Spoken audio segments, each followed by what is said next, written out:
অর্থনৈতিক সংস্কারে অন্তর্বর্তী সরকার উদ্যোগ নেয়নি বলে মন্তব্য করে জাতীয় নাগরিক পার্টির আহ্বায়ক নাহিদ ইসলাম বলেছেন, আগামী সরকারের সময় অর্থনৈতিক সংস্কারে অন্তর্বর্তী সরকার উদ্যোগ নেয়নি মন্তব্য করে জাতীয় নাগরিক পার্টির আহ্বায়ক নাহিদ ইসলাম বলেছেন, আগামী সরকারের সময় অর্থনৈতিক সংস্কার নিশ্চিত করতে হবে, দূর করতে হবে ন্যায়ভিত্তিক অর্থনীতির মাধ্যমে বৈষম্য।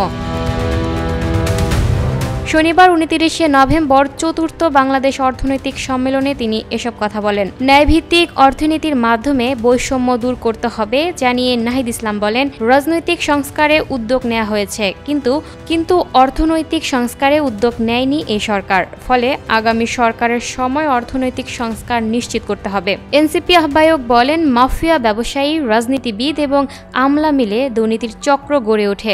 নির্বাচনে কালো টাকা বন্ধ না করা গেলে নির্বাচন পরবর্তী সময়ে দুর্নীতি দূর করা সম্ভব নয়। নাহিদ ইসলাম বলেন, রাজনৈতিক স্থিতিশীলতা শুধু নয়, সামাজিক স্থিতিশীলতা লাগবে। ফ্যাসিবাদের উত্থান ঘটলে বিদেশি বিনিয়োগ আসবে না। সবচেয়ে বড় চ্যালেঞ্জ নির্বাচনটা সুষ্ঠুভাবে করা, না হলে অস্থিতিশীলতা থেকে যাবে, যোগ করেন এনসিপির এই শীর্ষ নেতা। Lucky Akter, up to date news, Dhaka.